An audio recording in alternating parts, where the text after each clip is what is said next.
Welcome to Holocaust Museum Houston's virtual programs. Thank you for taking time out and being here this evening.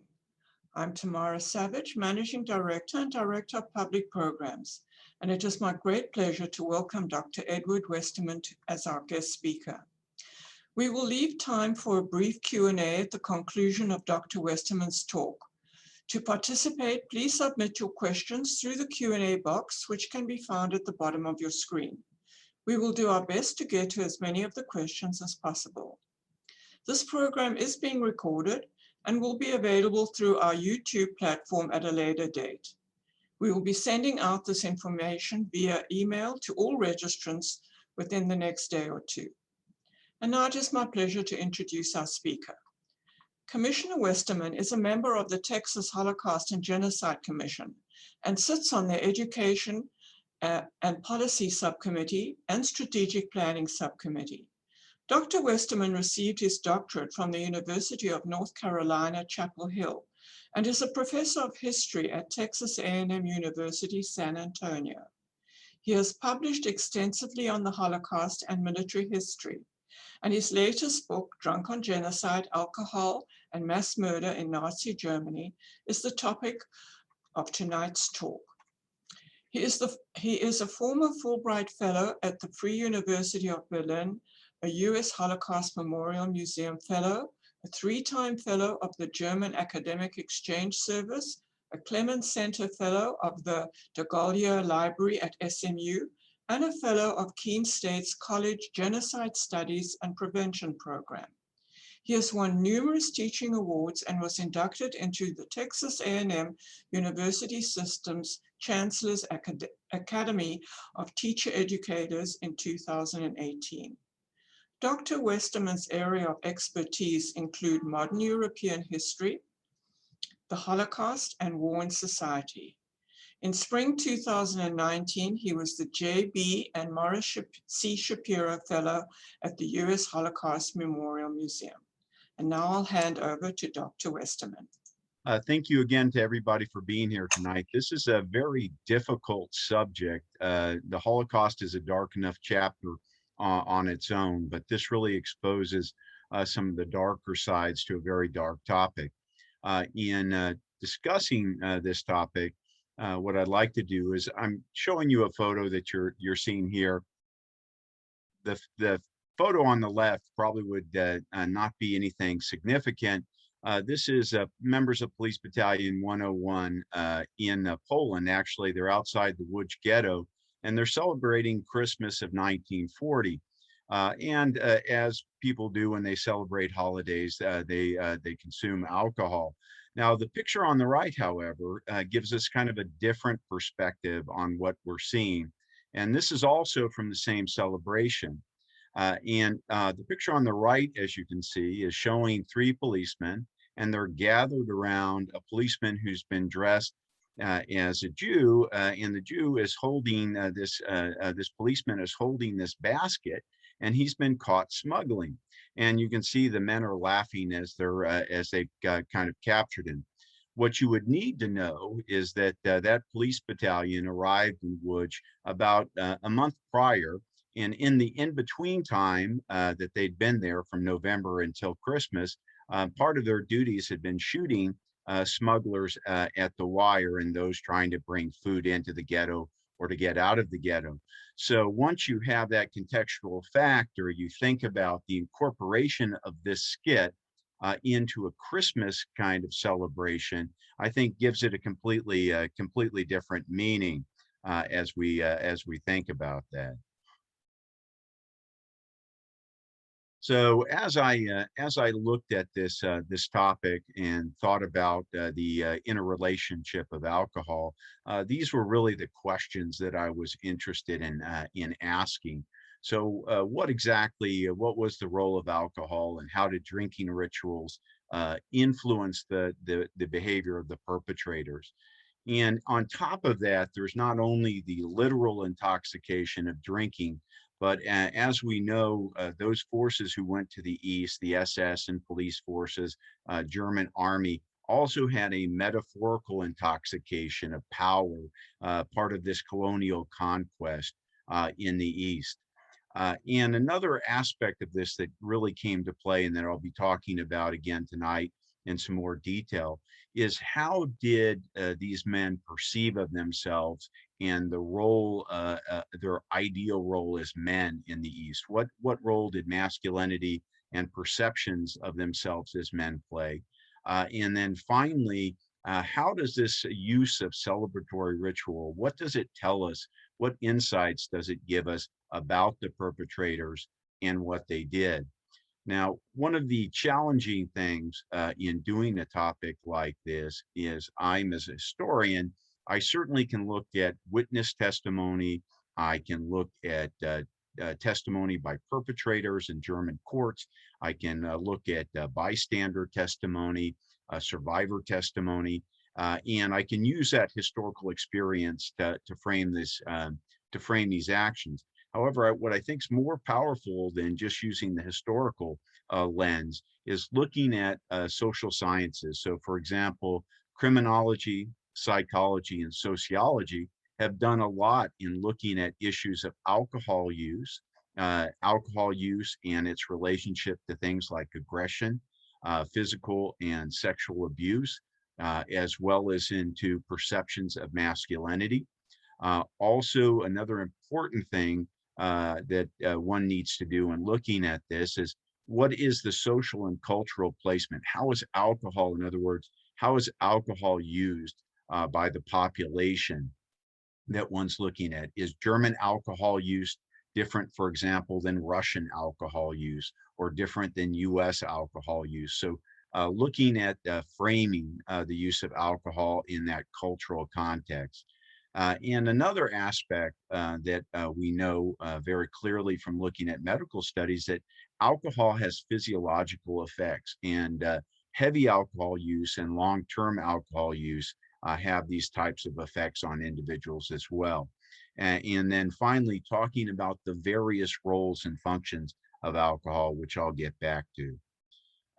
In looking at this topic, I use this term of masculinity, and for some of our viewers, they may be going like, okay, I understand what that is, in terms of what's it mean to be quote unquote a man on a Texas high school football team in the 1970s, or what's it mean to be manly on a rugby team in 2000, or to be an Air Force pilot in 2010.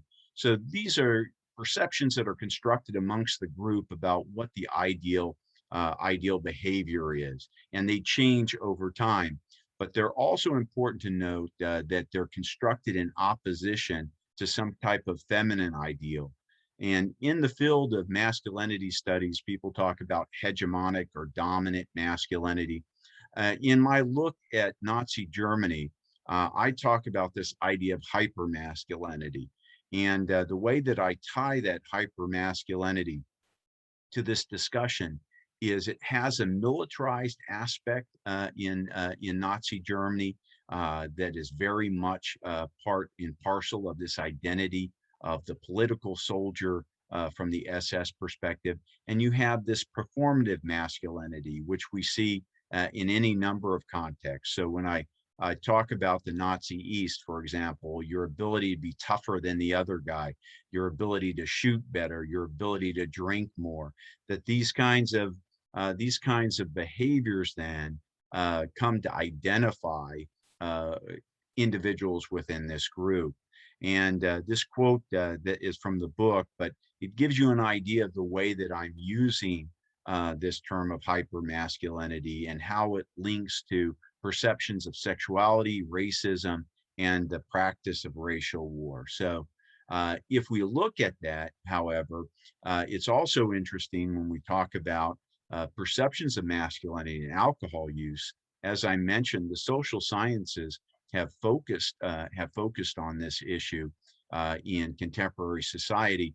And we see that this is not only a German phenomenon, that this actually connects to US phenomenon as well. The use of alcohol and being able to hold your liquor, for example.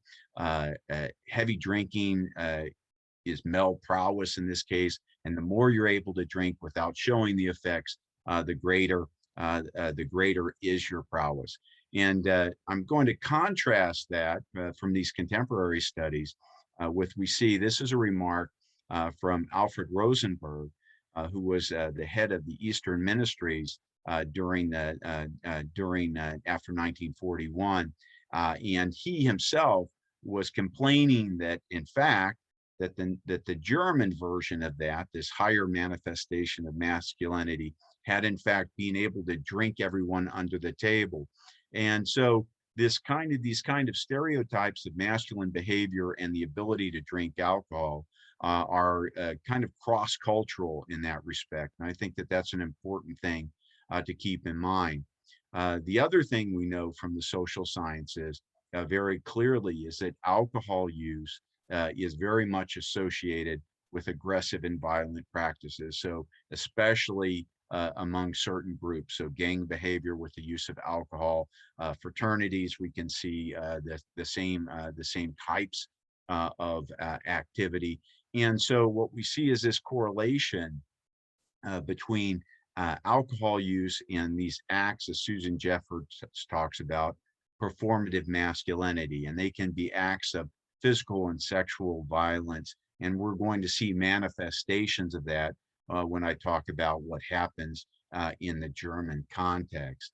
And even more horrific, and this comes from Peggy Sanday, she's a sociologist who looked at fraternities, US fraternities in this case, and the use of the way alcohol was used, but also this use of sexual violence as a communal activity for bonding the perpetrators together in their act.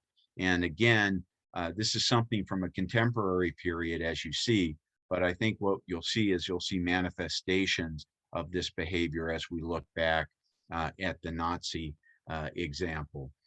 Certainly, alcohol forms a number of roles for most of us. Social bonding and celebration. For those who drink, that's a very normal type of thing. It can be a ritual thing used in fellowship as part of groups, for example, at the bar. Yeah, it can be used in high school students, or I guess college students more probably, beer pong and games and competition. It can be incorporated in. But alcohol, as I mentioned before, is also tied to these perceptions of masculinity and violence. It's also used to disinhibit actions. So in other words, to lower the threshold. And for my students, I call this the spring break effect. And what I mean by that is, students who because they've been drinking, think it's all of a sudden a good idea to jump off the third floor balcony into the pool at the hotel at 3 o'clock in the morning, something normally they would never do. But with the fact that they've been drinking, it lowers that inhibition to do those actions. One of the most interesting things that I found in the research here is alcohol is facilitation. In other words, alcohol leads to further acts, and I'll be giving some specific examples of that in the presentation. And a couple of other things that I want to emphasize is, in the East, alcohol is used as an incentive or a reward for actions. So, for example, those who participate in killings or volunteer are often rewarded with a bottle of vodka, are often rewarded for that participation with alcohol. And then finally, what's really, if we look at the historiography, what most historians have talked about in the use of alcohol is its use as a coping mechanism. That the killers only can do this because they're drinking. And that's something that I want to kind of take on more directly and kind of complicate that picture of alcohol use. What I've provided on this slide is essentially what the chapters of the book cover, and you'll see that there are a number of different topics I use, including looking at this ideal, but also focusing on SS and police, but also auxiliaries in the East, whether Latvian, Ukrainian, Belarusian, those auxiliaries who participate in some of these same types of acts, as well as the German army. And one of the interesting things to me in doing this research is the use of alcohol in song and music as kind of part of an entertainment aspect to the killings. And I have a quote by Omer Bartov here, from his latest book, Anatomy of Genocide. And he's talking about the city of Buchach. But one of the things that he talks about here is this use, the killing of Jews, the humiliation of Jewish populations as kind of a form of entertainment, as background noise to drinking bouts or amorous relationships. And what Omer talks about is that that's something that's part and parcel of this German experience, but it's not reflected very often in the historiography. And in fact, that's one of the things that this book does, is it reflects that type of behavior in the historiography. And if we look at this tradition, it doesn't just happen all of the sudden. It's not like, for example, that this behavior takes place after 1939, after the start of the war. In fact, this type of behavior, which should not be a surprise, is established from the earliest days of the Nazi Party. And the picture you have that you're looking at is members of the stormtroopers, the SA, the kind of, if you will, the party toughs that are formed before the Nazis come to power. And their camaraderie is shared in many respects in their acts of violence, but also in the time they spent together in so-called SA pubs and SA homes. They demonstrate their ability by, number one, their ability to drink, but also their ability to fight. For example, the beer halls in which they protect, or where they go to bust up opposing political parties' presentations. That's part and parcel of their identity. The use of song and music, which is something I'll return to here, I think is also a very important aspect of looking at the way in which these groups kind of build camaraderie, but also use song as a way to torture and to humiliate and ultimately to celebrate their actions over others. And this is ultimately also tied to acts of political violence. The quote that you're seeing now shows Abraham Plotkin, who was a US labor organizer who visits Nazi Germany. And he writes in his diary in 1932 about this visit. And one of the things that was very clear to him, or very powerful to him, was the National Socialist use of music. So this is the month before Hitler actually comes into power. And what one sees is the nature of the music, the sound of the music, the words of songs, the verbal ferocity that's associated with those songs can be very, very powerful instruments, and will be for the Nazi Party. And what we also see is that this consumption of alcohol that takes place within these SA pubs and these SA homes are also kind of political mobilization in which these men then go out and commit violence. So that's the pre-war. That's the pre-war period. Now, if we look at the period when the Nazis actually come to power, there's a certain paradox. In fact, because when the Nazis come to power, many of you will know that Hitler's not really a drinker. He's a teetotaler, and there's a whole campaign in Germany to limit alcohol and tobacco consumption at the time that the Nazis come to power for health reasons. And what we see is, if you're considered an alcoholic, a chronic alcoholic in Nazi Germany, actually there's a law passed in July 1933 that you could be forcibly sterilized for that. And about anywhere from 20 to 30,000 individuals will be forcibly sterilized. German, quote, Aryans will be sterilized as chronic alcoholics in the period. And the way that Himmler, the head of the SS and police, thinks about alcohol use for his men is not as like debauchery and heavy drinking and these what he calls drunk fest, Saufabende, but really that it would be form camaraderie amongst the group, where you would have music. He talks in some cases about the use of poetry and song. But what we see is that ideal is in fact very much a mistaken ideal, because when we start getting to the spaces of the East, and here I have a picture of the SS Canteen at Sobibor, what we start to see is that the power of intoxication exercised by members of the SS includes rituals of humiliation in the camps, violence and amusement. And many prisoners reflect on the amusement or the laughter, for example, of the guards as they put prisoners through humiliating action. And there's also that performative masculinity that I talked about. Competitions, for example, competitions between SS guards who can beat somebody better than the other guy. There are a number of SS guards who pride themselves on their ability to knock out a prisoner with one blow. There are also cases where they devise things that I call murder games. And one of the most infamous of these types of games is throwing a prisoner's hat across a line and then telling the prisoner to go get it.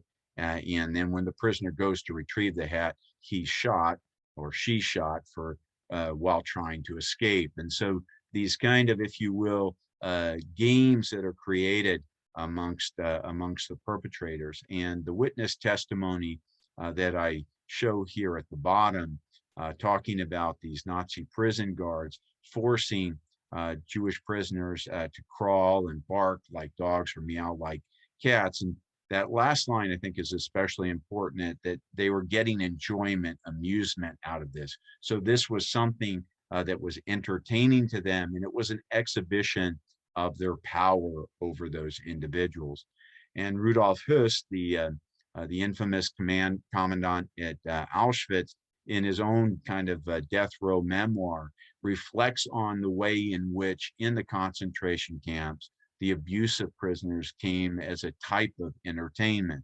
And that was often then linked to alcohol use. Here's a direct example of something that I talked about earlier, the idea of the facilitation, that alcohol can facilitate violence. So if you take a second to read, this is a survivor, a ghetto survivor, and she's talking about what occurred. And she mentioned that these Gestapo men, these SS men, came into the ghetto and embarked upon a killing spree. They go from house to house, they're shooting people in their bed. And she notes that they kill people as a kind of sport. Now, that's a very interesting use of term that one sees actually quite frequently in survivor testimony, entertainment and sport. But the other thing I would draw your attention to is, when does this event happen? So if you're looking at the tagline on the bottom, it happens on New Year's Eve, 1942. So what ended up happening is these men had been drinking, probably in their own canteen or in their SS or police bar, and then what did they decide to do at the turn of the new year? Well, they decided to go out and kill more people, and I think that's a very telling example of individuals who are using alcohol to facilitate. In other words, they're not sitting in the bar going, drinking with their heads hanging down, as I can't go on these types of things that I have to do. They're actually celebrating the types of actions that they're involved in. And we see this in other circumstances as well. And hunting, I'm using the term hunting here in quotation marks, but it's clear that hunting is very much a masculine kind of encoded, if you will, activity. And we also see that there are SS and policemen who use the idea of the hunt, this very masculine endeavor, to, after drinking, to go actually and look for victims, whether it's in the ghetto or other places. And the first one you certainly can see, SS Lieutenant Kortwizo, I talked about, but we see it as well in the Warsaw Ghetto, for example, Józef Blöcha, who would go into the ghetto on a regular basis and was quite famous for this, and would kind of hide in doorways and wait for Jews to come out of their homes or to appear at windows in the ghetto and to demonstrate his accuracy with his weapon. He would shoot them down. And so again, we see the dehumanization of the victims through this, but we also get an insight into the mindset of the perpetrators. Now, this slide for me is a pretty powerful slide for a couple of reasons. This is also from the Warsaw Ghetto. This was a police bar for Police Battalion 61. And if you look at the picture on the left, what you see is immediately probably comes to mind is the Star of David, the Jewish Star of David, that is hung like a light fixture in that police bar. So if you were standing at that bar and you were to turn around and face away from that light fixture, what you would start to notice is these murals on the wall, and these murals depict the policemen in their engagement with caricatured pictures of Jews in the ghetto. And one of those would show a Jewish man reaching down to pick up some food on the ground. And behind him, there's a policeman with his gun leveled at him who's going to shoot him as he's getting ready to do that. Now, think about this is the environment. These are self-created murals by the policemen themselves. Think about that environment. What are they celebrating as they're drinking, as they're playing cards, as they're singing with their comrades there? They're celebrating the actions that they're committing actually in the ghetto. And what would probably be the first thing that would have come to your attention if you'd tried to go into that bar was that actually the front door had groups of notches and groups of 5 that were carved into the door. And by the end of the company's time in Warsaw, there'll be about 500 notches. And those notches each represent a Jew that had been killed in the ghetto by the policemen. So they actually kept a tally board, a score of what they were doing in the ghetto. Another really horrific and kind of incomprehensible for most people exhibit of this idea of celebration is what I call murder banquets. And what you would see is at some of the killing sites, they would set up, the actual SS and policemen would set up tables, they would set up food, and they would set up alcohol. And in some cases, there would be music available, accordions playing, a gramophone playing, a band in some cases playing. And you think about that environment, that individuals who are involved in mass killing are moving from the grave site, the killing site where they're conducting killing, coming back for a break, switching out with a fellow and sitting there and drinking and eating or singing, celebrating their actions. Again, this gives us a much different perception of the way that which alcohol is being used and the way in which celebratory ritual is being incorporated by the killers. And this quote actually from Hanna Zinnikova comes from Father Patrick Dubois' book, The Holocaust by Bullets, which many of you may be familiar with. But it's not the only example that I can show you.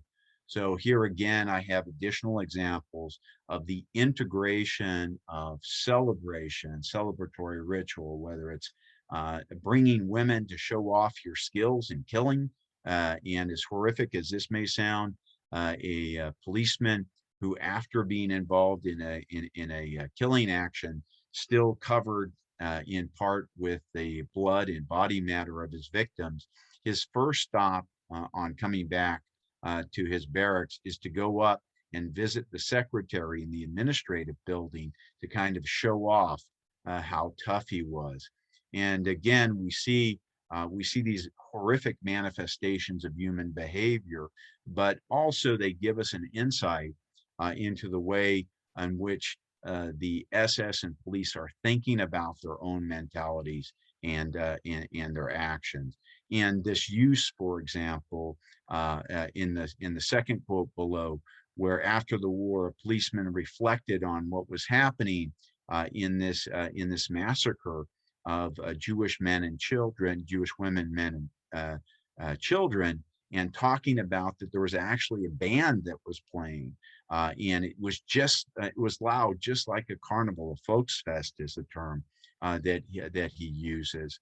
And I have a case in Majdanek where a policeman says it's really nice to shoot to the sound of a military march. So again, we're seeing the integration of these celebratory aspects, including music and drinking.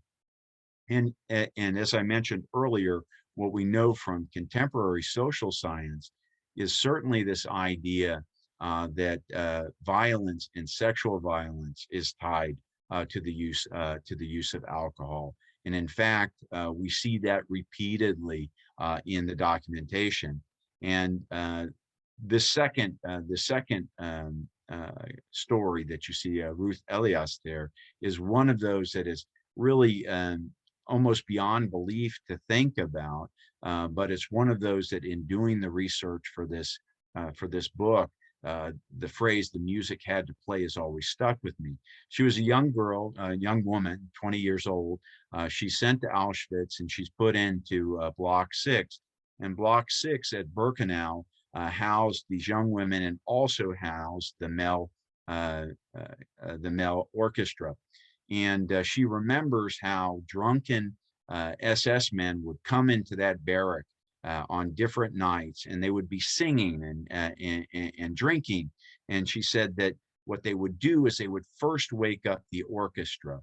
And she said the music had to play, and then these SS men would start grabbing young girls. And as she talks about here, the girls were screaming, and that was, quote, terrible, terrible.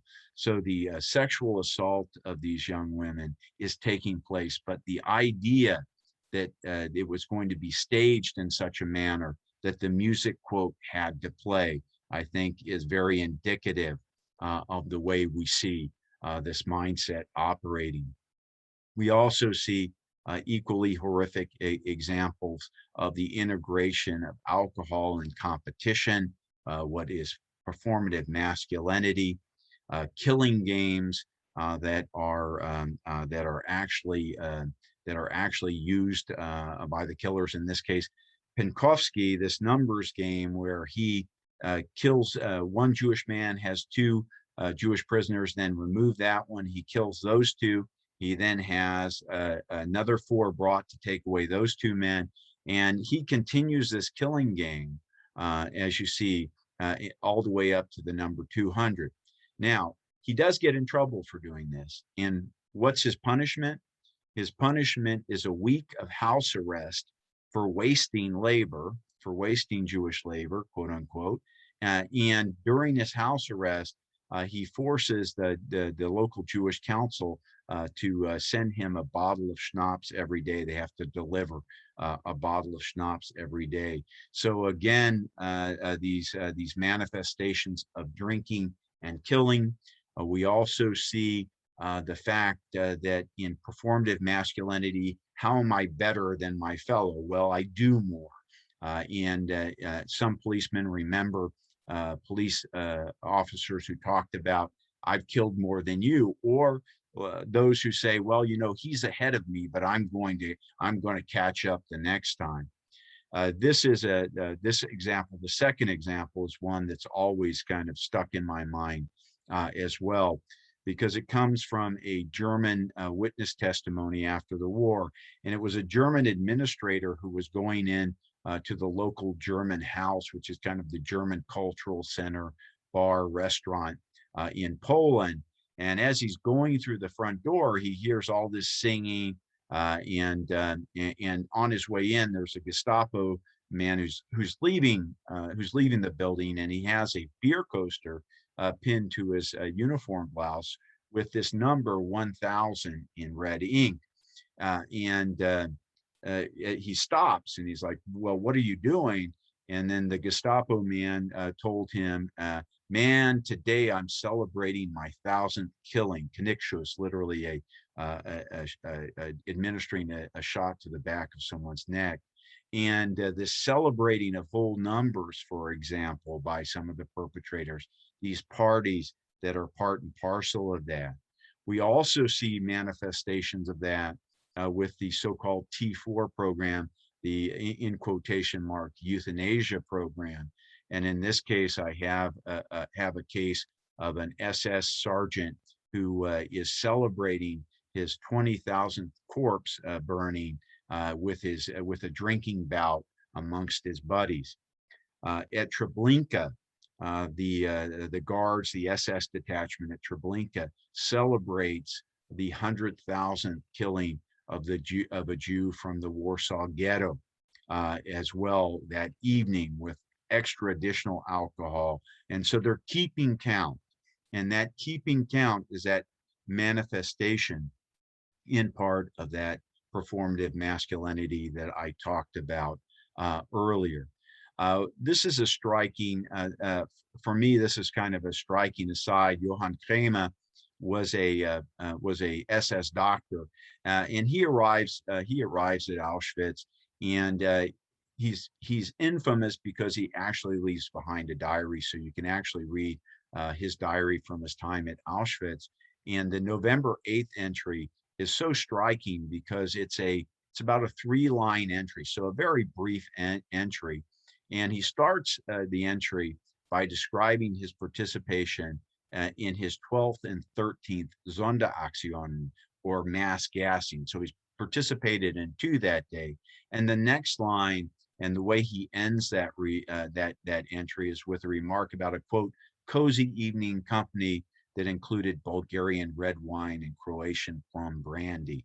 So after being involved in the murder of thousands that day, he ends his diary kind of with a nonchalant remark about the evening he enjoyed of red wine and plum brandy. We also see manifestations of that type of activity in the other killing centers as well, Belzec, Sobibor, and Treblinka. And here, as you'll see, I have again a quote that at Belzec, crates of wine and schnapps are delivered daily. These fellowship evenings that these SS guards are involved in devolve into these drunken parties. And one prisoner recalled, in the case of Belzec, he recalled that every Sunday evening, the SS would have the camp orchestra play for their entertainment. And you see the guards are eating and drinking, and they're throwing their scraps of food leftovers to the musicians. And what's striking about that is the use of the prisoners in this role to entertain them, if you will. But what we also see is the dehumanization, literally the type of activity you would do potentially to a pet, to throw scraps, is how they're being treated. And for example, we also see this type of behavior, the use of playing of music during the gassings, for example, at Treblinka. So again, we see the integration of what we would expect singing or music as kind of a celebratory ritual into the actual rituals of murder and the killings themselves. Now, as I mentioned earlier, certainly there are individuals who drink to cope. And as you can see, I've given you a couple of examples here of those who, especially from the Einsatzgruppen, who talk about that they could only do this job if they were drinking.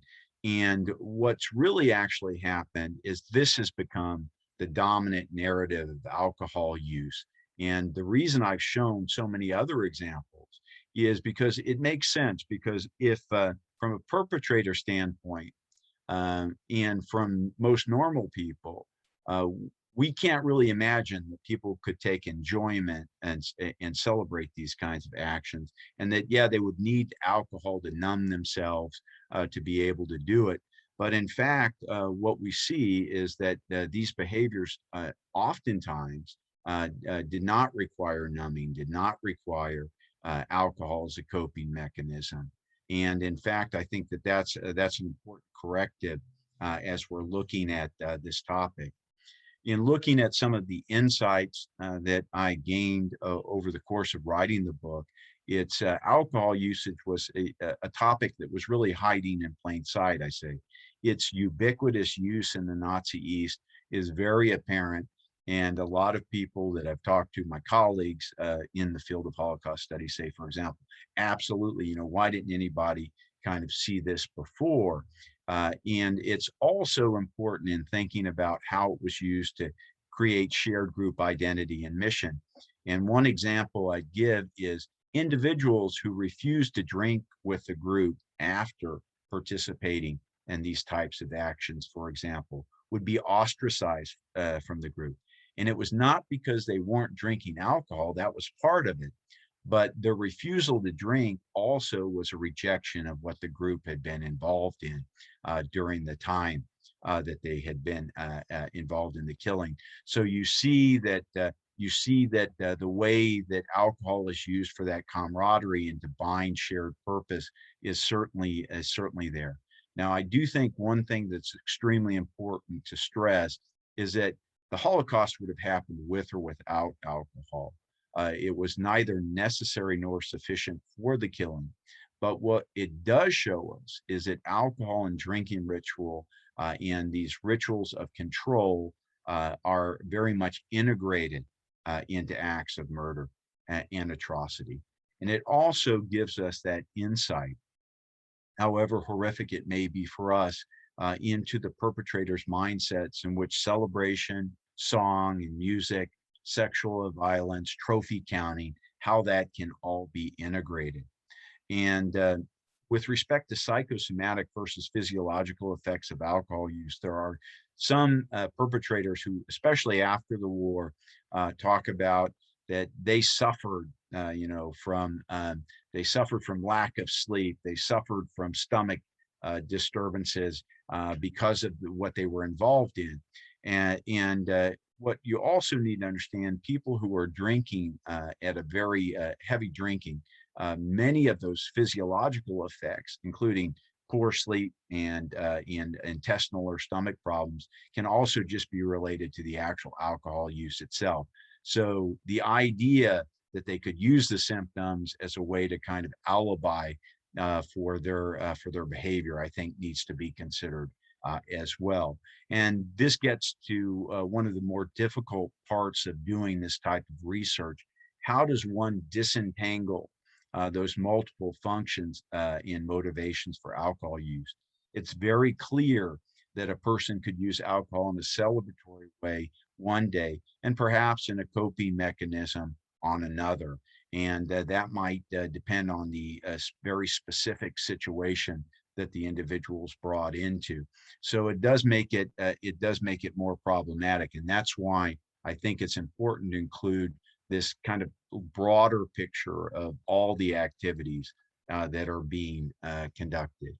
And this is the last slide that I'd like to leave you with, because as a historian of the Holocaust, I can talk about ideas of theories of masculinity and perpetrator motivation. But this is one of the pictures when I did an earlier book that reminds me about the human face of the Holocaust. This is from a German police archive in Koblenz in Germany, and it shows a young woman, and you see the small boy there in the tattered clothing that's there in the picture as well. And the young woman's being interrogated by a security service officer who is probably a translator, and those are policemen in the background. And this comes from the Soviet Union. And I don't know what happened to that woman or that boy, but I do know in thousands of cases, a young woman like that small boy, whether it's her brother, her cousin, a neighbor, if they were found in the woods without papers, that this could in fact be the very last image that we get to see of them, because in fact, very shortly thereafter, they might have been killed. And that's my 6,000,001 and my 6,000,002. It reminds me that it's not about numbers and it's not about theories. It's about people. So having said all that, I'm going to go ahead and stop the share, and hopefully we can get back up and take any questions. Well, Ed, first of all, thank you so much. You've done so much research and, really given us such a fascinating topic. Don't you want to hold up your book so that everybody can see it and that Okay, it's yeah, edible? the obligatory book. There you go. Okay, let's see some questions. So the first one I have here that says, does researching such topics take an emotional toll on you? And do you find it hard psychologically to do this research? Yeah, that's a great question. For example, when I was younger, I would read at night, and I would continue to read some of my Holocaust literature at night. I don't do that anymore before I go to bed. I think that in answer to that question, what it requires, it's almost what a doctor does in dealing with patients many times, is a certain kind of compartmentalization. Some would ask, and I think it's a good question. Some of these things I've told you tonight, you probably really didn't want to know.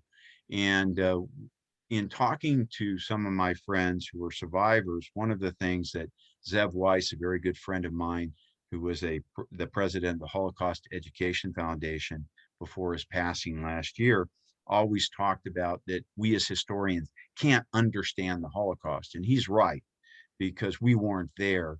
But I think it's also something that we owe the survivors, because even as horrific as this is, it really forces us to kind of in a very visceral way, uh, grab a hold of that kind of the worst type of behavior that you see. And it kind of gives you, even if you don't want it, a real insight into the horror of what happened. And I think that that's important. I don't think it's not uplifting, and it's not easy to do, but I think that for us to understand that gives us an insight that we otherwise would not have had. Thank you. So next question, are you interested in taking your experience and understanding of alcohol use into the study of other genocides? Yeah, And that's again another really good question. In the book, I talk about Rwanda and the Balkans a little bit, but actually, if we look at Rwanda, there's very similar dynamics, and that's why I also think this is an important topic. What you have is you have Jean Hatzfeld's Machete Season, where he interviews several of the perpetrators of genocide in Rwanda. They talk about this dynamic of bonding at the so-called cabaret, which would be the pub, the use of alcohol, camaraderie, barbecues, post-killing get-togethers, music. There are also survivors who talk about the way in which the perpetrators use song and sexual violence, for example. And so I do think that this topic does lend itself to thinking about how it's used in other situations. The Balkans comes to mind with respect to especially the use of sexual violence and drinking is prevalent there as well. So I think that there's a lot that can still be done to frame this topic in cases of other genocide. and then what about the function of alcohol in the process of killing in a culture that does not practice the use of alcohol, in the culture where, where it's not encouraged, for example, the Middle East and the genocidal actions there? Yeah, and that's another obviously a very savvy group of watchers here. If we look at ISIS, for example, where alcohol in the Middle East, right, as Islam doesn't promote the use of alcohol use, actually prohibits it. But we do see in the case of some Islamic cultures the use of other stimulants, right, other types of khat, for example, in Somalia is used. And we also see the celebratory nature of some of these acts. So what I think that what we get back to in the case of genocide in other cases, is this intoxication, this metaphorical intoxication in control over other individuals. And that's why I say very clearly that alcohol was neither necessary nor sufficient, but I think it's part of that overall mindset and control that one has over the lives of others, that really metaphorical intoxication over life and death. Where did they get that much alcohol, and how was the supply logistically supported? Yeah. For example, there's actually going to be the quality of beer in Germany is going to go down over the war. The quantity of availability is going to go down. But part of the reason it's going down is it's being shipped to the east. I have one case where an entire hundreds of thousands of bottles of French wine, so they are being shipped to the east. But it's so cold in the east that the bottles freeze and they break, right? So you have schnapps that Goebbels is talking about, hundreds of thousands of bottles of schnapps that are being sent to the troops in the east. You see the confiscation of alcohol and the home brewing, for example, which happens widely in Eastern Europe in this period, especially for potato-based distilled liquor, in this case vodka, that you see. So the alcohol that the perpetrators are using is literally a luxury item, a perquisite of the occupiers. And I have cases that I talk about where you have police units where every week they're ordered to post the prohibition about drinking on duty. And what's really interesting about that is if you have to post that prohibition every week, and this also includes in Auschwitz itself, if you have to post it every week, that means that people are drinking a lot and they're not stopping, right? So the availability for the perpetrators is certainly there, and the regime itself helps to supply those individuals with alcohol. Right. Can you briefly describe the role of alcohol in the lives of German women during this time frame? Oh yeah, wow, great. Another great question. There's a real dichotomy when I talked about the SA, for example, in those SA pubs. They would sometimes allow women in. They tended to be male only sites, but when women came in, the men could drink, but the women could only drink limonada, which is the German equivalent of like a soft drink or water. They could not drink alcohol with the men. And in the German League of Girls, there's this perception that the good German girl doesn't drink or doesn't smoke. So you have this kind of gender-based difference. What I would also add is if we were to go to a working class bar in New York City, Pete Hamill's A Drinking Life in the 1940s, what you also had is, what people forget, is those working class bars were also male-dominated sites. So women, and he talks about it, women in those sites were normally pushed to back rooms, and they were not seen as being reputable women, if you will, right, who would go into a bar with the men. So this gendered ideal, right, is not of drinking, is not specific in that time period necessarily to Nazi Germany, but extends to other cultures as well. I think we've got time for one more question. Is there any information about how much of a problem alcoholism was after the war for those Nazi soldiers? Yeah, that what I have during the wars. One of the things we know from current data, social science data, police are at high risk for alcohol use regardless.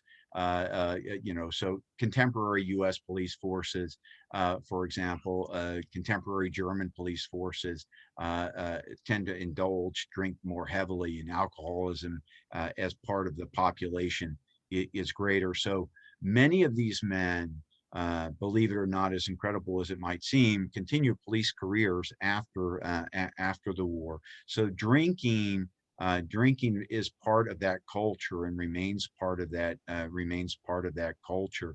What is most surprising to me is I do find some cases of individuals where you'll have a report where they had alcohol poisoning. And so guys that go on binges, drink with their buddies, there are cases where guys die or engage in lethal behaviors with their firearms, with their comrades or themselves. So you see that.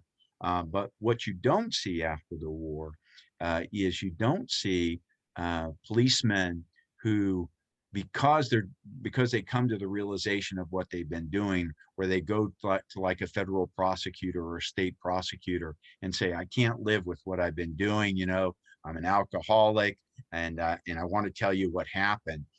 In fact, I have a case where that story comes out because the policeman, his wife, he divorces him, and she is the one who goes to the state prosecutor about her husband's activities that he would talk about when he was drunk and abusive to her in the relationship after the war. So that starts a prosecution of this police unit after the war. Well, I just want to say that those were really some fantastic questions. So thank you to the viewers for doing that. And thanks for sticking with me when I had the technical issues. I appreciated that. Thank you so much, Ed. That was really, I was totally fascinated with all the interesting facts that you had brought up. So thank you again. I want to be considerate of everyone's time, so I'll close this program out. Thank you everyone for joining us on this webcast this evening, and good night. Good night.